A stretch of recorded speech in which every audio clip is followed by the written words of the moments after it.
Pensó que hablar en alemán la haría invisible. No sabía que ella escuchaba en 7 idiomas. El restaurante respiraba opulencia, candelabros que caían como constelaciones, manteles de lino que flotaban bajo copas donde el cristal parecía cantar y una fila de mesas donde la gente nunca miraba sus manos, solo su reflejo. Elena Navarro movía la bandeja con la precisión de quien ha practicado el equilibrio no por vanidad, sino por necesidad. Sus dedos, agrietados por el jabón y el trabajo, se encontraban con la porcelana templada y con el peso de las miradas que pasaban por encima de ella sin detenerse. A su alrededor, la cocina era un latido contenible. La sala, un escenario donde los gestos de riqueza se repetían como refranes aprendidos. Él apareció como una mancha de arrogancia. Maximiliano Alderete, más alto de lo que la noticia había dicho, pulido como una tarjeta de visita. Llevaba un traje oscuro que parecía moldeado con orden y una risa que funcionaba como aviso. A su lado, Rodrigo, su hijo, que encontraba en la insolencia una forma precoz de adultez. Maximiliano conversaba con sus invitados en voz que no quería ocultar. Hablaba para humillar. «Si servieren un salso, bien niedlich». «¿Así que nos sirves? Qué tierno», dijo Maximiliano en alemán, esperando que nadie entendiera. Hablaba como quien arroja una piedra en un estanque y espera la sonrisa pequeña de abajo. Estaba seguro de que nadie en la sala respondería a su desprecio. Elena escuchó cada palabra como si fuera una ráfaga de aire frío. No porque fuera particularmente sensible al alemán en sí, sino porque había crecido con el oído afinado a voces distintas. La de su abuela Mercedes, que traducía del francés para novelas viejas. La de la cocina del barrio, donde niños hablaban en portugués entre risas. Los noticieros en inglés, que hacía sonar la radio cuando limpiaba el turno de la mañana. Aprendió un idioma a la vez, como quien guarda llaves en un bolsillo, para abrir puertas, para esconderse, para encontrarse. Sin prisa, sin teatralidad, soltó una frase en alemán que atravesó la sala como una gota de tinta sobre papel blanco. «Sprich lauter, ich höre». «Habla más fuerte, yo oigo». No gritó, no hizo escándalo. Su voz fue corta, pulida por años de remendar silencios. La mesa se congela. Las sonrisas se volvieron relojes. Maximiliano no esperaba respuesta. Esperaba sumisión. La sorpresa, en cambio, le produjo un destello en el rostro, un microsegundo de incredulidad, seguido de un enfado que pretendió disimular con vino. «Ah, qué curiosa», dijo con un francés medido, su tono una lija que buscaba humillar de nuevo. «No me imaginaba que la servidumbre hablara idiomas». Elena devolvió la bandeja con el mismo gesto profesional, y por un instante la sala olió a pan recién horneado y a cobre. No había gritos ni cánticos de reivindicación, solo una mujer que se mantenía en pie, que conocía su valor más que él. Pero la humillación no necesitaba palabras altisonantes. La humillación se filtraba en los gestos, en las monedas que no caían de propina, en el rumor que corría como hiedra. Después de su turno, mientras guardaba el delantal en el casillero y el ruido de la cocina se transformaba en un murmullo que la invitaba a irse, su teléfono vibró con un mensaje que no era suyo. El video. Alguien había grabado el instante.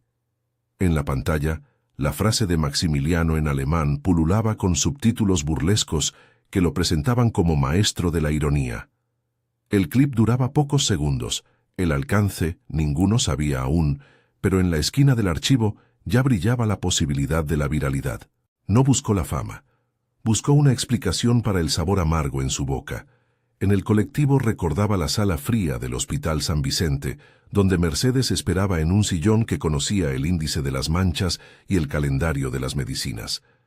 El hospital estaba lejos de esos candelabros. Las paredes tenían un color que no pedía permiso, y las sillas se rompían con suavidad. Mercedes dependía de ese lugar. Elena lo sabía porque había dormido en la sala de espera, porque había leído los recibos de pagos y las cartas de intentos por sostener la coquetería de la salud pública. Uno de esos recibos tenía el logotipo de Grupo Alderete. El nombre no era nuevo. Maximiliano no era solo un comensal con exceso de corbatas. Era la punta visible de un imperio que había ido comprando terrenos, contratos, nombres de clínicas y promesas. Detrás del brillo, según los rumores que Elena escuchaba entre mesas libres y la cocina, había una intención: optimizar, agrupar servicios, privatizar. Palabras en tribunales blandos que, traducidas por la realidad, significaban recortes, menos camas, menos turnos de urgencia. Y para Mercedes, menos turnos podía ser una sentencia. Cuando una figura como Maximiliano se siente en peligro, aunque solo sea su imagen de pulcritud, rara vez usa la sutileza. En ese teatro, la humillación había sido el primer movimiento público. El segundo sería una oferta: dinero, silencio y un adiós disfrazado de olvido. La invitación llegó en persona. Lo llamaron del despacho del gerente. Sofía Miranda, la mujer que administraba la sala, con una sonrisa medida por papeles. La oficina olía a desinfectante y a decisiones. Carpetas apiladas, una pantalla con un logo que parecía inalterable. Ahí estuvo Sofía, midiendo la distancia entre la bandeja y la cuenta bancaria. Maximiliano ofreció compensar el inconveniente, dijo Sofía con voz profesional. Nos piden discreción, no queremos dificultades. No era una oferta benevolente, era un apretón de manos disfrazado. Le ofrecieron dinero, suficiente para dejar de trabajar un tiempo, para respirar. Y una petición adicional: firmar un documento que asegurara que no hablaría del incidente, un acuerdo con el que la empresa protegería su imagen pública. Era una cajita que llevaba cierre: silencio a cambio de alivio momentáneo. Elena miró el papel y pensó en la sala del hospital, en la tos de Mercedes, en la luz que se apagaba en los ojos de su abuela cuando las medicinas se atrasaban. Pensó en la dignidad que su abuela había cosido en cada contenedor de cartas durante los años de exilio y de trabajo. Si aceptaba, sus manos dejarían de tener el poder de contar historias, serían manos compradas, mudas. Si rechazaba, sabía que la maquinaria de un imperio podía presionar y convertir su vida en incómoda para alimentarse de silencio. No se trata de dinero, dijo finalmente. No quiso gritar ni hacer un escándalo. No era su modo. Dijo lo necesario, claro y sin retórica.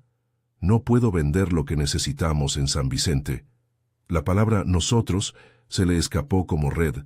No solo habló por Mercedes, habló por todas las manos que mantenían en pie hospitales, que ya no sonaban con fortuna. Sofía la miró con una mezcla de comprensión y cálculo. No sabes lo que eso implica, replicó. La empresa se cuida. Hay consecuencias por obstaculizar. Una semana después, una notificación llegó a su casa. Una suspensión temporal por conducta impropia. Un eufemismo que venía con el peso de un puño invisible. La empresa movió fichas, testigos se aclararon, turnos se reacomodaron. Elena fue puesta en pausa. Fue la manera en la que el poder dice quieta sin usar las manos. Pero el silencio no fue posible. El video era un fósforo encendido en la caja de la red. Empezó a circular en un grupo que compartían los trabajadores del turno de noche. Alguien lo reenvió con indignación. Un comentario de un cliente indignado lo reescribió con rabia. Y en ese rebote apareció Camila. Camila Miranda, periodista de investigación, no buscaba sensacionalismo. Buscaba piezas. Había seguido el rastro de algunas compras de hospitales y de donaciones mal explicadas. Si ese hombre está metiendo la mano en San Vicente, escribió Camila en su primer mensaje, no es solo un agravio a su persona, es un agravio a la salud de miles. Propuso una reunión. No pidió exclusivas ni promesas, pidió papeles. Ella sabía cómo funcionan las historias. Se sostienen con documentos, no con indignación. Antes de que Camila llegara, en la mesa de la cocina de su modesto departamento, Mercedes abrió un cajón donde guardaba sus tesoros. No joyas, no sumas, sino papeles. Mercedes, con 80 años medidos en líneas de expresión y en cuadernos de traducciones, había sido traductora en oficinas de registro. Sabía que las palabras eran objetos que podían proteger. Había guardado una carpeta que nadie debía tocar, con la certeza silenciosa de que algún día serviría. La llevé conmigo por instinto. dijo la abuela desenrollando la carta con manos que temblaban solo por la edad. No confié en papeles que se venden fácil. La carpeta contenía contratos marchitos por el tiempo, comunicaciones que mencionaban compra de activos y folios con sellos que describían operaciones entre sociedades protegidas por compañías de nombres difíciles. Entre ellos, un acta de una junta que hablaba de la reorganización de servicios en el San Vicente, firmada por un representante de Grupo Alderete. No era todavía una sentencia, era una línea que pasaba por la mirada de Elena y conectaba la burla en la mesa con la posibilidad de que su abuela perdiera sus tratamientos. También había una foto, doblada por la mitad. Una mujer joven de perfil, con una bufanda clara, tomada frente a un café con aire francés. No llevaba nombre escrito, solo un tiempo. 1998. El reverso tenía un sello postal con una ciudad que no era la suya. Mercedes la había conservado durante años, como quien guarda una lámpara antigua sin estar segura de encenderla. ¿Quién es?, preguntó Elena. Había pregunta y esperanza, y en medio, cierta prudencia. Tu madre, dijo Mercedes con la voz baja, y por primera vez la habitación pareció retroceder para dejar hablar al secreto. Se fue. El nombre de Rosa flotó en la mesa como una palabra proscrita que vuelve a sentirse por la punta de la memoria. Mercedes no habló de los porqués con claridad. El pasado tenía aristas que dolían demasiado. Dijo solo que Rosa había tomado un tren y luego otro, que dejó una carta sin remite claro, que en los papeles viejos había rastros, pero no conclusiones. Guardó la foto como quien protege una idea. Rosa vivía en la periferia de sus certezas, a veces como recuerdo, a veces como ausencia que alimenta la búsqueda. Esa noche Elena no durmió. El eco de la frase en alemán, el peso de aquel contrato y la imagen de Rosa formaron una constelación que debía ser descifrada. No por venganza, por verdad, por el hospital, por su abuela, por la dignidad de las manos que no querían venderse. Cuando por fin el teléfono sonó, era Camila. En el café del barrio, con la lluvia como fondo y la libreta abierta, la periodista habló con precisión. No usó retórica, puso condiciones. Necesito acceso a los documentos que tienes, dijo. Necesito nombres, fechas, sellos, y quiero que me cuentes con calma quién es tu abuela y por qué ese hospital importa en tu historia. Elena deslizó la carpeta hacia la luz de la mesa. Camila hurgó en los papeles con una encantadora seriedad profesional. Esto es lo que busco, dijo sin solemnidad. Hay conexiones en la compra de activos, sociedades pantalla y en documentos notariales. Con testigos y más pruebas, podemos mostrar cómo una decisión corporativa impacta vidas. En la conversación, Camila también preguntó por la foto. Cuando Elena contó que la mujer de la foto podía ser su madre, la periodista dejó de ser solo profesional. Si esa foto tiene marcas de identificación, si hay sellos que muestren pasaportes o viajes, eso podría ayudar a reabrir cosas antiguas, dijo. Una pista en Francia no es imposible. Hay registros, nombres, un rastro digital que no todos conocen. Elena pensó en París como una ciudad lejana y en la posibilidad de un viaje como un privilegio inimaginable. Pero la idea de saber, de mirar de frente lo que la tenía a oscuras, era un imán. Camila habló de cautela. No podemos simplemente subir un video y esperar. Necesitamos corroborar. Si nos apresuramos sin pruebas, nos comerán con abogados y notas pagadas. Su advertencia no buscaba intimidar, buscaba supervivencia. Mientras tanto, en el despacho de Grupo Alderete, el caso de la camarera que respondió en alemán dejó una marca que no era la del agravio menor. Maximiliano, que veía en su inversión la preservación de un estilo de vida, interpretó la respuesta de Elena como un desafío público a su autoridad. La primera reacción fue contener la imagen, un comunicado sutil, clientes atendidos y la noticia muerta en su cuna. Pero los que gobiernan imponen estrategias más profundas cuando la superficie no es suficiente. Desde su perfil alto convocó a Fernando Castillo, abogado del grupo. Fernando era la personificación del consejo legal que suena como un susurro peligroso. No es personal, es reputación. Ordenó revisar los contratos del hospital, localizar cualquier documento que pudiera usarse como amenaza y ajustar la narrativa. No se trataba solo de silenciar a la camarera, se trataba de asegurarse de que ninguno de esos papeles saliera a la luz. Para eso había recursos, apellidos, empresas satélite, testigos que podían ser disuadidos con llamadas discretas. Era un juego de manos y mentiras frágiles. La prensa local, al inicio, se acercó con curiosidad por el incidente del restaurante. Pero Camila no aceptó la historia como un viraje sensacionalista. En su libreta, detrás de la nota del video, escribió: compras de hospitales, actas de juntas, nombre de representantes legales. A esa lista agregó una observación: el nombre de una sociedad pantalla que coincidía con la que aparecía en la carpeta de Mercedes. Era una coincidencia que no fue casualidad. A medida que las piezas se movían, la presión sobre Elena se incrementó en formas pequeñas pero estratégicas. Llamadas interesadas de excompañeros que la miraban con recelo, un correo de recursos humanos pidiéndole que no hablara con la prensa, y la presencia cada vez más visible de guardias que parecían vigilar la entrada del restaurante. La sensación era la de una telaraña que se tensaba. Pero la fortaleza de Elena no estaba en la ausencia de miedo, estaba en su historia. Mercedes le había enseñado a utilizar los idiomas como herramientas de liberación, no solo como marcas de estatus.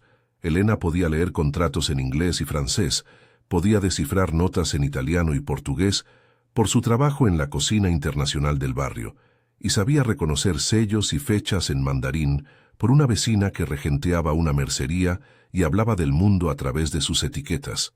No era una erudita, era una mujer moldeada por la necesidad de entender para proteger. En la oscuridad de su sala, repasó los 7 idiomas que dominaba: alemán, francés, inglés, portugués, italiano, mandarín y español. No los enumeró como trofeos, los nombró como aliados. Cada uno tenía una historia.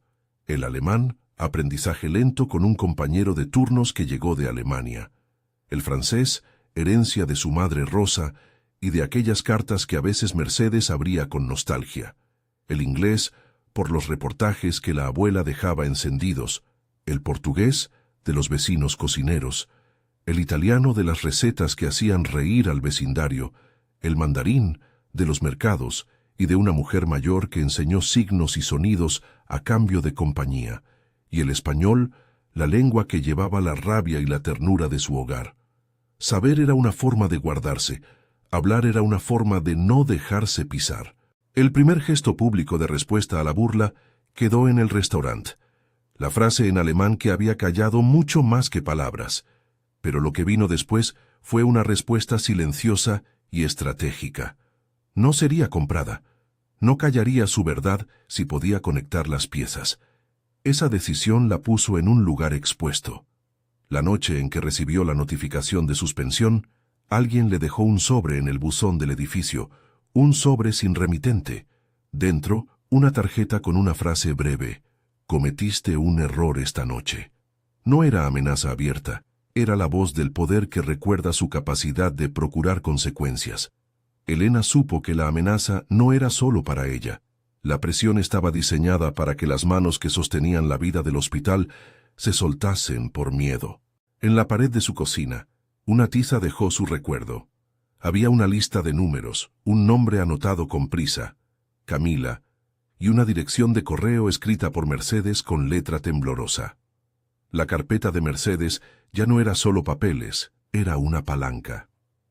Si lo que tienes es cierto, dijo Camila en su última llamada de la noche, podemos armar un expediente que no se base solo en vídeos o testimonios sueltos, pero necesitamos que la carpeta salga de aquí y llegue a manos que puedan custodiarla.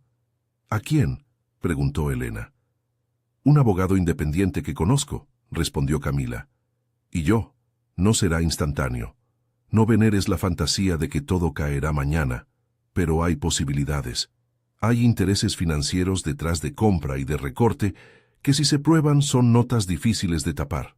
En lo profundo de la noche, Elena miró a Mercedes dormir con la respiración pausada. Su abuela había hecho algo tajante. Había guardado papeles con riesgo personal. Elena pensó en la foto de la mujer con bufanda y en el pasaporte que, en otra caja de la casa, se mezclaba con recetas y facturas. No era momento de decidir por impulso, era momento de armar redes. A la mañana siguiente, mientras alistaba su uniforme, pensó en todo lo que había aprendido de Mercedes. La capacidad de traducir, de escuchar, de no aceptar las versiones únicas. Si la burla en alemán fue el inicio, la respuesta en 7 idiomas sería, si así lo decidía, una forma de devolverle la dignidad al hilo de la historia.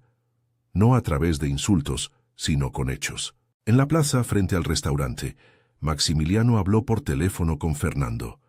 «La camarera», dijo con la voz que buscaba ser fría, «haz lo que sea necesario para que no tenga eco».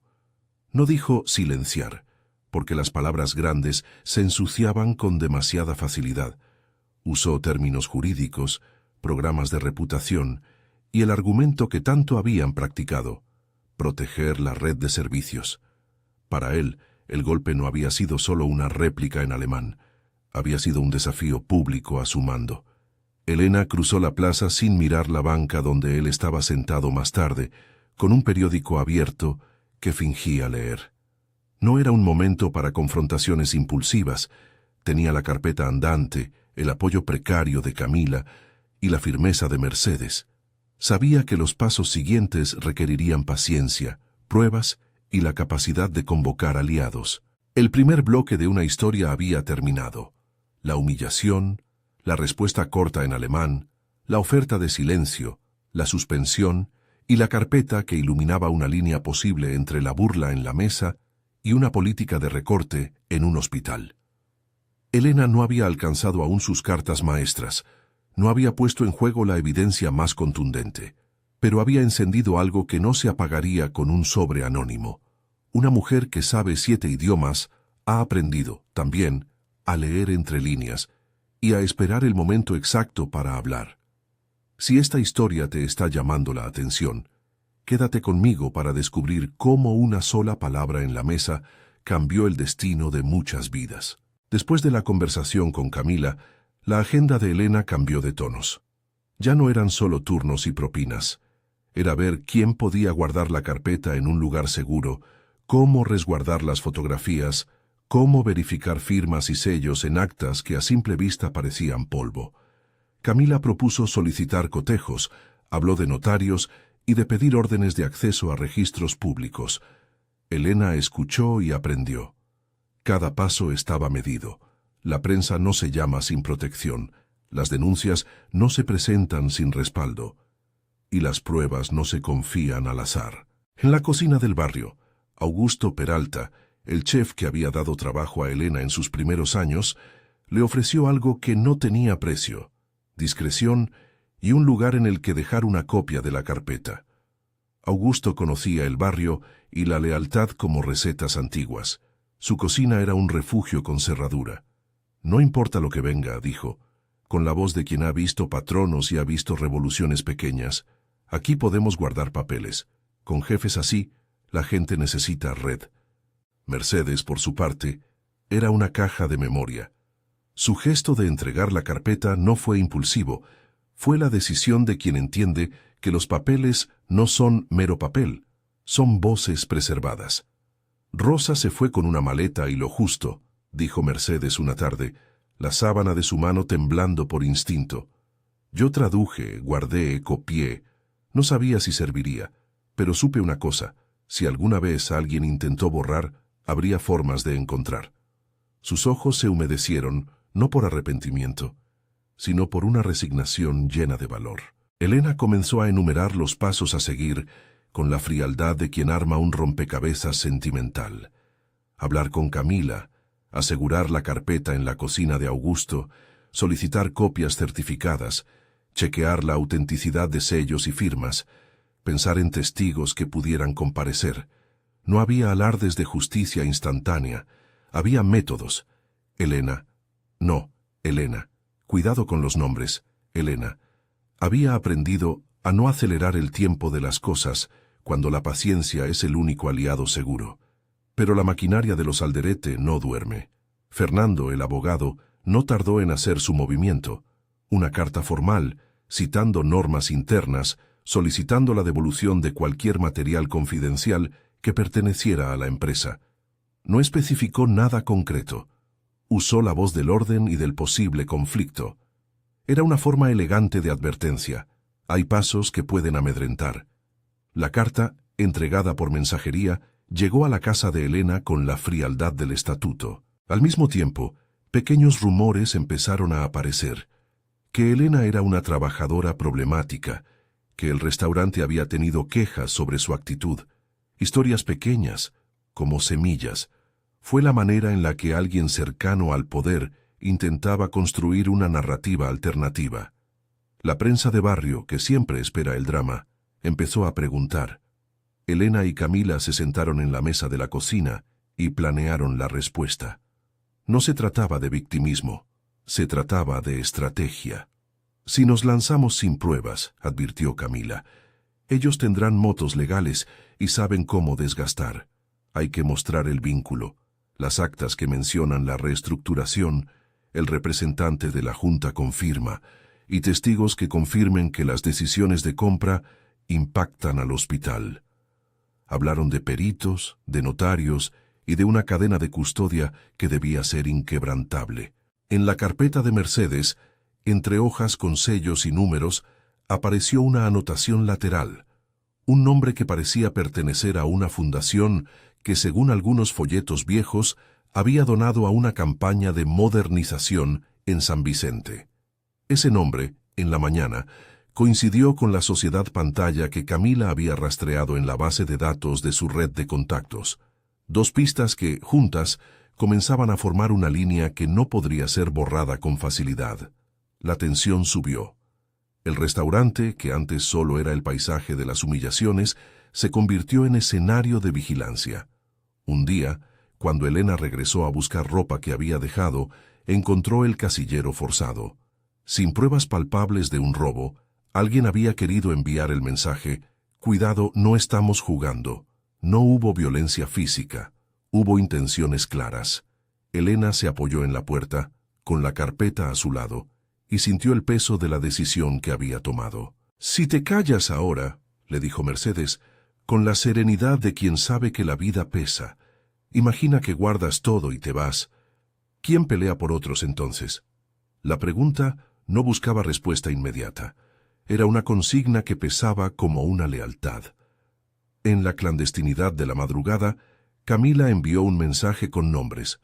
Un notario neutral que podía certificar copias, un contacto en la fiscalía que había trabajado viejos casos de corrupción sanitaria y la promesa de acompañamiento para proteger la historia mediática si las piezas se alineaban. «No prometo vencimiento inmediato», escribió Camila, «pero prometo que si hay prueba, no te dejaré sola en el relato». Elena guardó su delantal en el casillero del restaurante por última vez por un rato.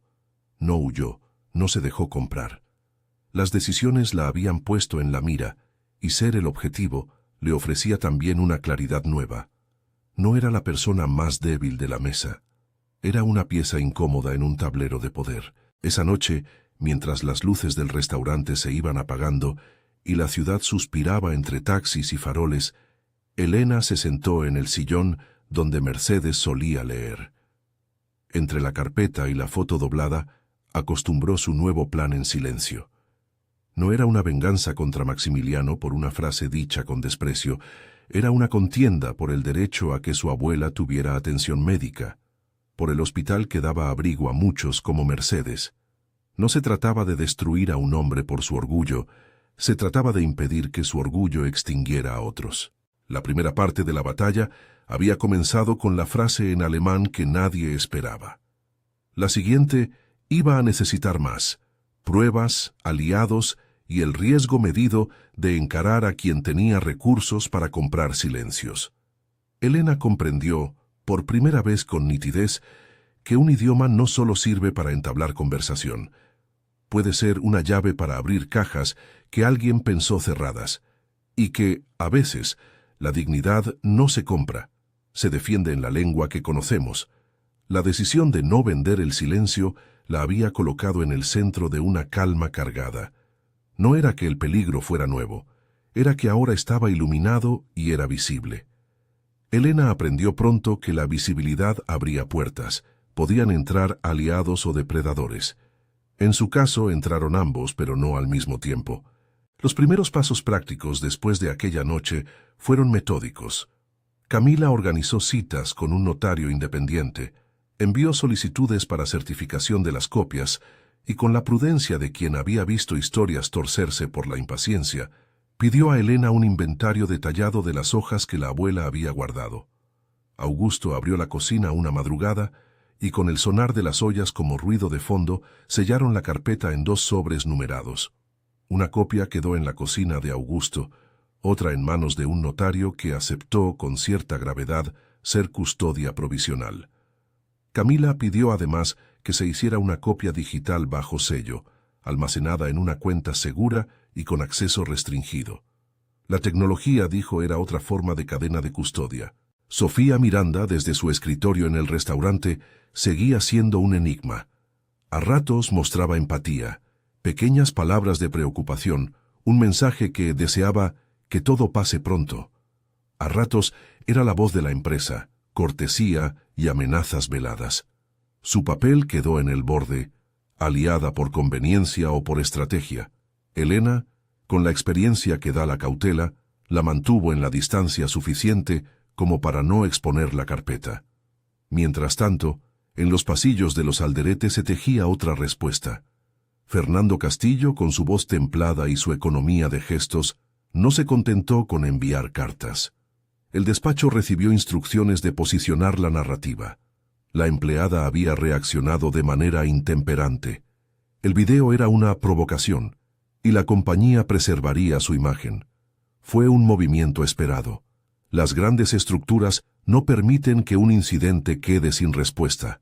Maximiliano, que había despreciado a Elena desde la seguridad de su mesa, mencionó en voz baja la idea de una reunión cordial para intentar que todo se enfriara. Detrás de su sonrisa había algo más: la convicción de que las manos del poder pueden estirar el tiempo hasta que la molestia desaparece. Planeó una citación formal para que Elena compareciera en una sala neutra y firmara un acuerdo de confidencialidad.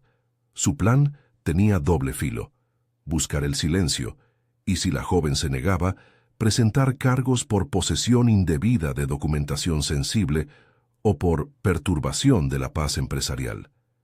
Era una estrategia que combinaba legalidad aparente con coacción. Camila lo supo por sus fontes, pero también por la lectura fría de los tiempos. Alguien así no se detendría en gestos suaves mucho tiempo. Preparó entonces una carta dirigida a la Fiscalía. No era una queja pública, era un pedido de intervención preliminar. En esa comunicación entregó copia de la carpeta, enumeró coincidencias entre actas y sociedades pantalla y solicitó que, si había indicios de delito, se tomaran medidas prudentes pero firmes. Añadió además la alerta de que Elena podía ser objeto de presión y pidió medidas de protección si se consideraban necesarias. No pasó de la noche a la mañana, pero tampoco se diluyó en burocracia. Un fiscal joven y conciso, atraído por la solidez aparente de las pruebas, pidió audiencia. La fiscalía no quiso actuar sin evidencia. La ley pedía elementos verificables: firmas, sellos, huellas en equipos y la cadena de custodia de documentos. Camila y el notario presentaron copias certificadas. El peritaje digital confirmó la fecha y origen de algunos archivos. Con eso, y con la coincidencia entre la sociedad pantalla y documentos en poder de la carpeta, la Fiscalía solicitó una orden de allanamiento y registro de la caja de seguridad en la sede empresarial de Grupo Alderete. Un juez, después de leer el expediente, la concedió. No por heroísmo, sino por procedimiento. Cuando la orden llegó al despacho de Maximiliano, su rostro se endureció como si la sorpresa le hubiera mordido una porción de orgullo. Sus guardaespaldas murmuraron, y Fernando pasó de actuar a reaccionar.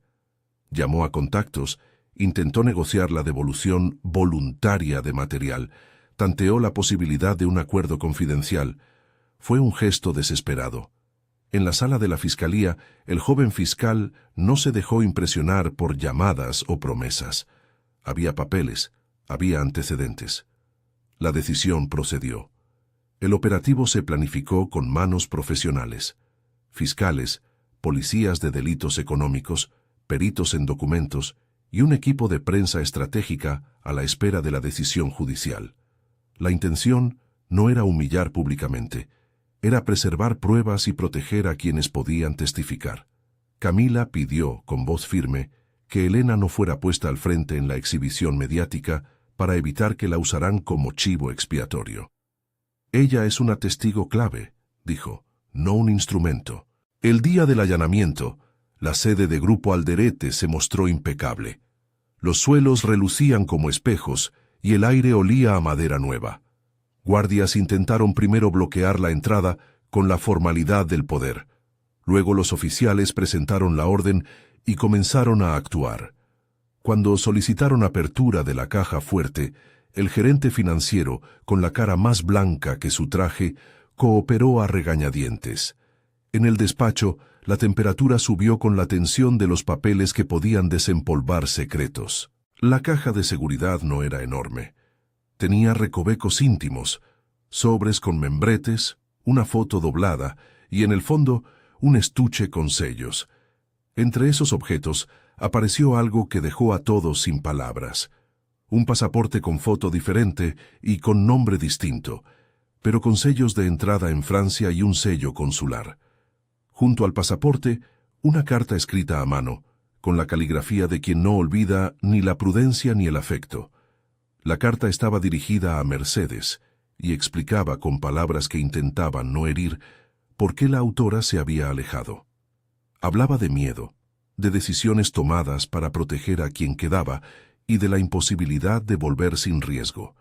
Tenía una dirección parcial, una referencia a un café y una firma que, leída por Camila, fue una estocada y un alivio. Rosa. No fue una conclusión instantánea. El pasaporte llevaba, como prueba, fechas, sellos y una nota de entrada en el registro migratorio francés.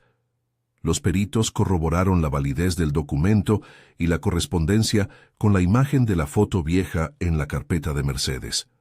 La fiscalía, con precaución, registró todo, selló el acta y aseguró la caja de seguridad como evidencia. Maximiliano y Rodrigo, al ver la inspección, intentaron contenerse a través de abogados.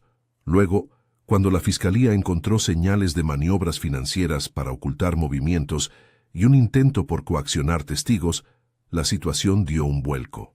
No fue un arresto teatral, fue un procedimiento acorde. Se leyeron derechos, se mostraron órdenes y se llevaron a los detenidos para que dieran declaración. La prensa, avisada, aguardó afuera como aves atentas.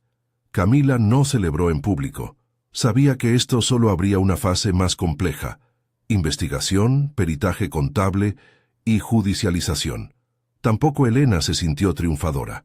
En su pecho habitaba la mezcla de alivio y un hueco nuevo, la posibilidad de reencontrar a su madre y la ansiedad por lo que esa elección significaría. En la fiscalía, la carta de Rosa se leyó con cuidado.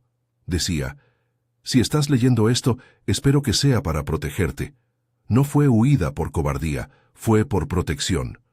Hablaba de decisiones y de la convicción de que ciertos pasos eran necesarios para mantener a salvo a Mercedes y a Elena. Reconocía que su ausencia dejaba agujeros, pero pedía que se entendiera como un acto de amor que, entonces, exigía distancia. Era suficiente para reabrir la búsqueda de la madre. Fue también suficiente para impulsar la cobertura mediática de Camila, que publicó un reportaje documentado, no sensacionalista, sino riguroso.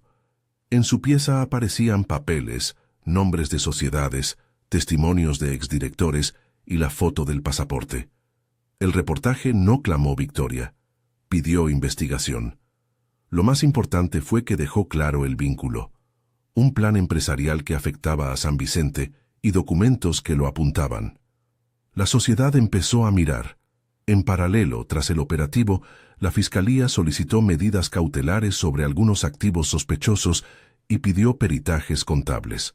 No se trató de una ejecución inmediata de culpabilidad, sino de la suspensión temporal de decisiones que podrían erosionar pruebas. Algunos contratos quedaron congelados hasta que se verificaran las vinculaciones. Es lo que Elena y Camila buscaron: tiempo. Tiempo para que la verdad no fuera comprada con gestos rápidos y caros. Los días siguientes fueron de afinar la investigación. Los contadores peritaron movimientos. Los testimonios de empleados bajo juramento mostraron presiones y llamadas extrañas. Una secretaria, con manos temblorosas, confirmó que ciertos documentos habían sido cambiados en fechas concretas. Cada declaración era una pieza que, ensamblada, dibujaba un patrón. El poder no había caído en un golpe. Estaba siendo desnudado por procedimientos que exigían paciencia y rigor. Mientras la investigación avanzaba, Elena se preparó para un viaje que olía a posibilidad.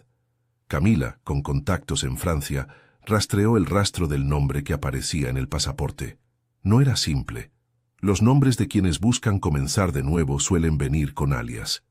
Aún así, el sello consular y las pequeñas huellas administrativas trajeron a la luz un café en el arrondissement, donde una mujer con un nombre que no figuraba en grandes registros vivía su vida bajo otra identidad. Camila contactó a una periodista francesa aliada y con protocolos de seguridad se organizó un encuentro discreto. Elena tenía el pasaporte en la mano, el que había sido hallado en la caja de seguridad. No lo encontró por sí solo perfecto. Era la prueba tangible de una decisión, de un abandono que no fue desprecio sino rescate. En la carta también había una pista: Le refuge de Sam, escrito con esa mezcla de humores y nostalgia que tienen las frases últimas. Era una coordenada personal. Elena lloró por primera vez en voz alta con Mercedes. La abuela no habló mucho. Dejó que el llanto fuera compartido y después abrazó a la nieta como si quisiera retenerla en su estatismo de papel y memoria. El viaje a París estuvo lleno de emociones contenidas. No era una escena de película. Elena, con una mochila pequeña y la carpeta cifrada en su teléfono, sentía el peso de las decisiones en cada paso. Camila la acompañó hasta la sala de embarque y, desde la distancia, sostuvo la línea narrativa: proteger la investigación y el reencuentro. No fue un viaje victorioso, fue un viaje necesario. París tenía esa luz particular que domestica la tristeza. Elena llegó con la foto doblada en un bolsillo y con la carta fresca en la memoria. Entró en Le Refuge de Sam por la puerta de madera que crujía levemente. El café olía a crema y pan. La mujer detrás de la barra la miró con esa mezcla de curiosidad y reconocimiento que solo alguien que ha vivido con ausencias sabe ofrecer. Allí, al fondo, una mesa con un mantel de flores, un espejo y una mujer que levantó la vista. Rosa no era la mujer de la foto, ni la memoria categórica de Elena. Había envejecido, había cambiado, había aprendido a esconderse. Se presentó con un nombre distinto: Marie. Detrás de la voz, sin embargo, se colaban acentos, recuerdos y el eco de las cartas que Mercedes había escondido. Hubo un silencio grueso antes de que se dijeran algo. No fue un diálogo de reproches, fue la construcción frágil de dos desconocidas que, sin dejar de ser madre y hija, se reconocían por piezas. ¿Eres Elena?, preguntó Marie, y en la palabra había miedo y esperanza. Sí, dijo Elena, y su voz era un puente. No arrojó preguntas incendiarias, no pidió confesiones dramáticas. Miró la cara de la mujer, buscó los rasgos que la fotografía había albergado y, con calma, le puso en la mesa la foto doblada y la carpeta digitalizada. «Necesito saber por qué te fuiste», dijo. No exigió, pidió. Marie respiró. La historia que contó fue simple y dura. Amenazas veladas, presiones que no eran solo públicas sino personales. La convicción de que si se quedaba, el riesgo para Mercedes y para Elena aumentaría. Huir no fue un gesto de abandono, explicó, sino una salvaguarda. Eligió un nombre diferente para poder trabajar y protegerse desde lejos. Habló de noches largas, de cartas enviadas desde lejos sin retorno y de decisiones que dolían. No pidió perdón como si fuera un golpe de efecto. pidió comprensión y ofreció explicaciones. Lloró al nombrar a Mercedes. Elena lloró también, pero su llanto no fue de rabia final. Fue un llanto mezclado con alivio. Su madre seguía viva, no por azar, sino por decisión. Afuera llovía un poco. Los vasos tintinearon como si supieran que la reunión sellaba una nueva verdad. El reencuentro no borró los años de distancia, pero abrió posibilidades. Rosa entregó, en un sobre, un documento. Un acta notarial francesa que explicaba el cambio de nombre legal y la causa de su salida. Añadió una confesión. Había firmado contratos para proteger a los que amaba, y en algunos casos había usado su palabra para desviar sospechas que ahora, con la exposición de los Alderete, podían hablar por sí mismas. No fue una escena perfecta, pero fue humana. Madre e hija se abrazaron con la ternura y la incertidumbre de quienes se reconocen luego de haber vivido otras vidas. Mercedes, a distancia, recibió la noticia con temblor y alivio. Su risa fue una luz pequeña que vibró por teléfono.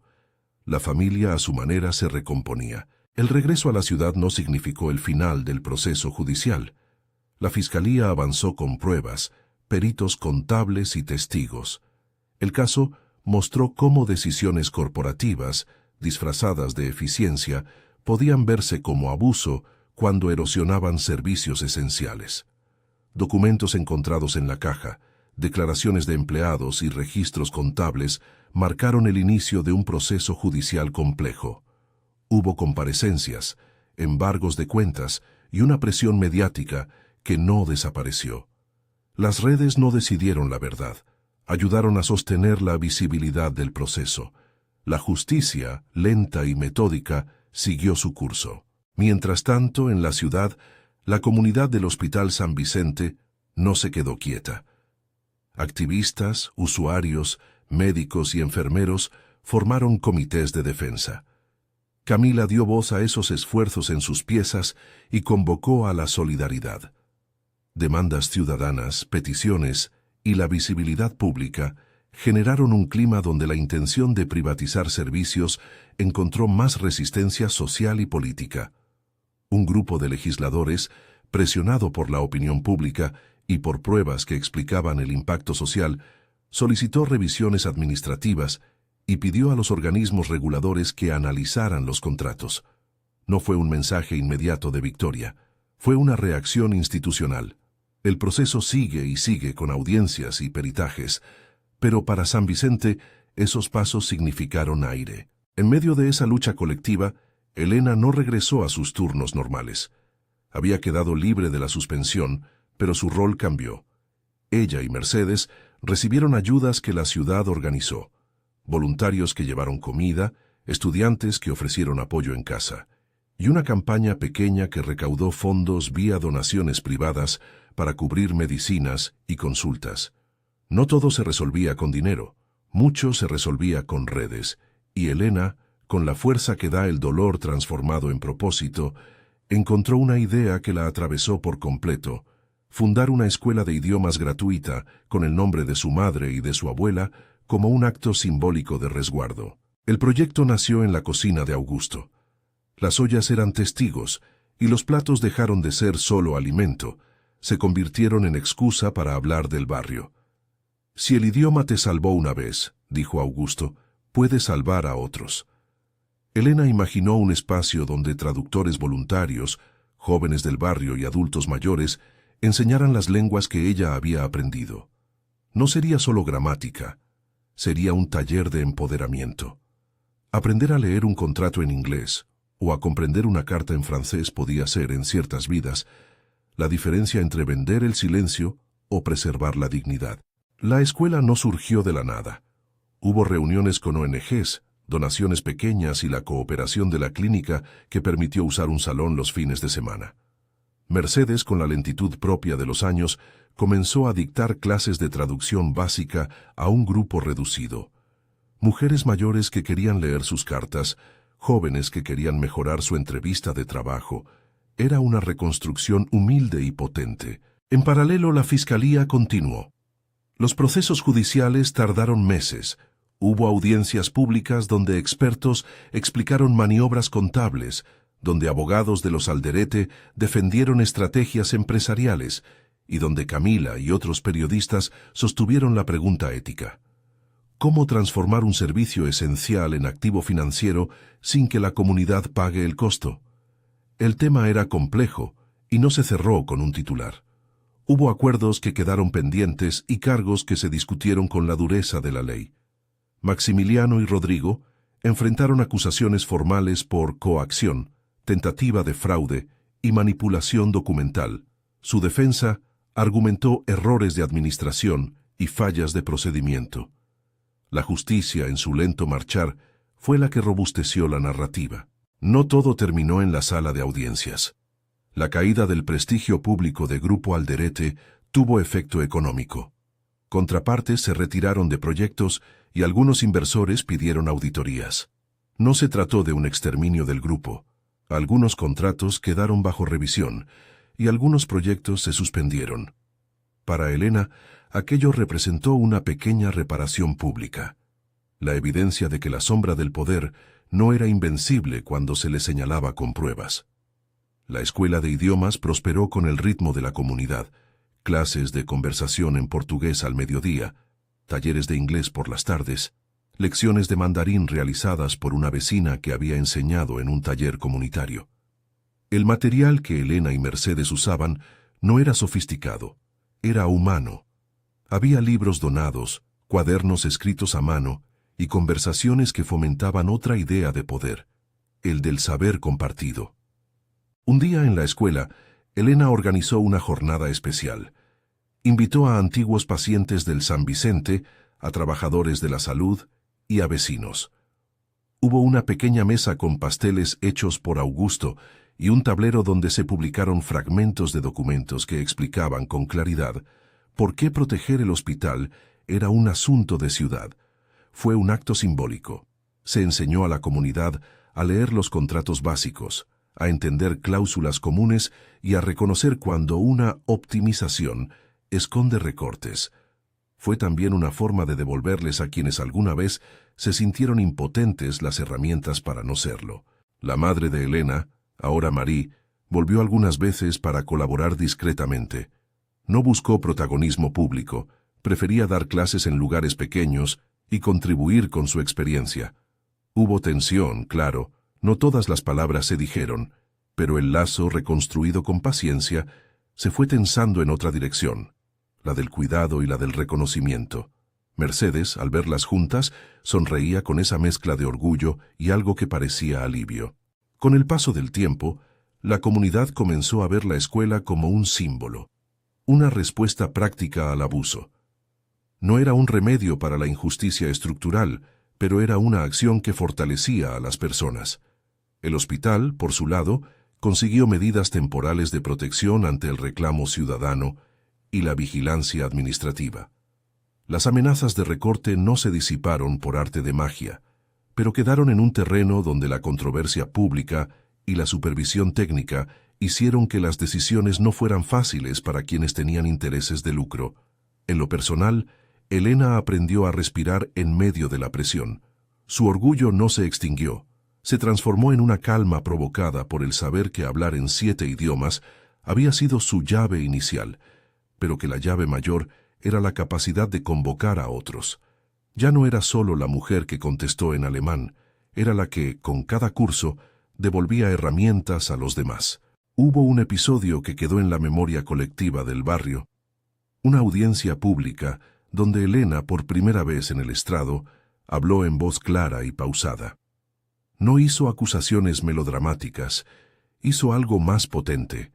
Leyó fragmentos de cartas y documentos en los idiomas que ella dominaba, con traducción al español luego de cada frase. Habló en alemán una frase corta de corte administrativo, la tradujo y explicó su relevancia. Enseguida, leyó extractos en francés, en inglés, en portugués, en italiano y en mandarín. No lo hizo para exhibirse. Lo hizo para mostrar que la comprensión de esos textos era la arraigadura de la justicia. Cada idioma fue una pieza de entendimiento. La escena, retransmitida por canales locales, fue un golpe simbólico.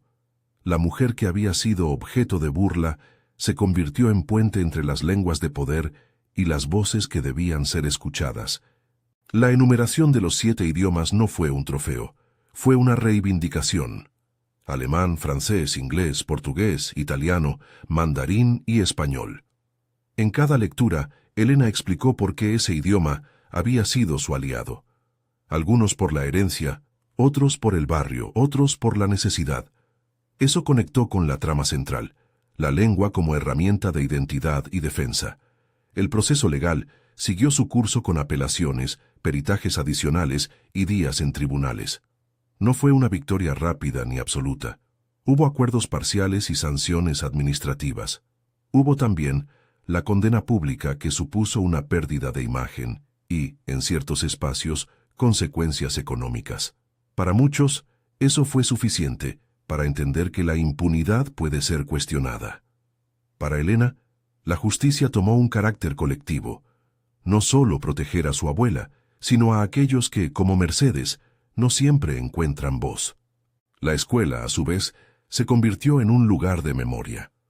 Un mural albergó, pintado por vecinos, las 3 figuras que habían sido piedras angulares de la historia: Mercedes, Rosa y Elena. No era un monumento de mármol, era una pintura hecha con manos humildes y con colores que hablaban de resistencia. Bajo el mural se colocó un letrero pequeño con una frase que Elena eligió: «Las lenguas guardan a quien las conoce». Fue una frase que no buscaba grandeza, buscaba verdad. Con el tiempo, la historia de la burla y la réplica en 7 idiomas se volvió una lección sobre lo que significa el poder y cómo se puede responder. No fue un cuento de David contra Goliat con final instantáneo.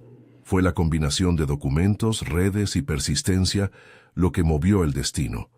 Hubo momentos de desesperación, retrocesos y fatigues, pero hubo también alianzas que sostuvieron el paso. En una tarde templada, ya con la escuela funcionando a pleno, las 3 generaciones se sentaron juntas en la pequeña sala donde se daban las clases.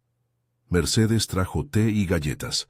Rosa trajo un cuaderno con notas en francés y en italiano, con recetas y consejos. Elena, con la carpeta finalmente convertida más en memoria que en arma, miró a su madre y a su abuela. Hablaron poco. La mayor parte de la conversación fue silenciosa. Manos que se entrelazaban, miradas que pedían permiso para lo íntimo. Y en un gesto que parecía sencillo pero no lo era, Rosa murmuró en francés: «Je suis désolé», lo siento. Mercedes respondió en español con la firmeza que dan los años: «Lo importante es que estés». Elena, en un hilo que conectaba todo, dijo en alemán: «Danke», gracias. No era un coro, eran capas de lenguaje que decían amor sin dramatismo. El final del episodio judicial no fue el cierre de la historia. Hubo procesos civiles, investigaciones que continuaron y debates públicos sobre la gestión de servicios esenciales. El modelo de la escuela se replicó en otros barrios. Pequeñas ligas de traducción comunitaria se constituyeron. No todo fue perfecto. Algunas heridas siguieron abiertas, pero el barrio había aprendido algo: la dignidad no se compra. El título de aquella secuencia, la burla en alemán y la réplica en 7 idiomas, no fue solo anécdota, fue símbolo. El gesto de Elena en la mesa, corto y certero, fue el primer acto de una cadena mucho más larga. Del testimonio colectivo, de la investigación rigurosa, de la familia que se reconstruyó y de la comunidad que se armó. Su respuesta en 7 idiomas se convirtió en un acto de catalizador. Mostró que la lengua puede ser arma de humillación, pero también herramienta de denuncia y reparación. Años después, en la inauguración de la nueva sección de la escuela que Elena fundó, se presentó una placa pequeña. En ella, sin pompa, se leía: «En memoria de quienes hablan para ser escuchados».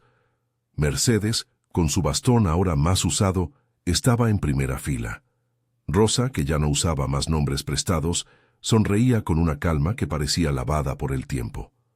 Augusto cortó el lazo con sus manos, como si cortara la cuerda de siglos de silencios. Camila, desde la mesa de invitados, Registró el momento con la mirada clásica de quien sabe que las historias no terminan con una nota alta, sino con pasos persistentes. La placa no cerraba capítulos judiciales ni prometía utopías. Era, sin embargo, una señal que el idioma del afecto, al final, puede ser más resistente que el del desprecio. Elena se acercó a la placa, tocó con la punta de los dedos la inscripción y pensó en la noche del restaurante, en la bandeja, en la frase en alemán y en cómo una respuesta mesurada había prendido la chispa de algo mayor. En la última escena, las tres mujeres se quedaron en la escuela viendo cómo un grupo de niños practicaba saludos en mandarín y canciones en italiano. Una niña preguntó por qué hablaban tantos idiomas.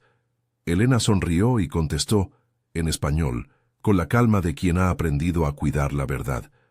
Porque el mundo es grande y porque nuestras palabras pueden proteger a quienes amamos. Si esta historia te conmovió, compártela con alguien que valore la dignidad y el apoyo comunitario. Quizás juntos podamos hacer que más hospitales y más escuelas sean espacios defendidos por la gente.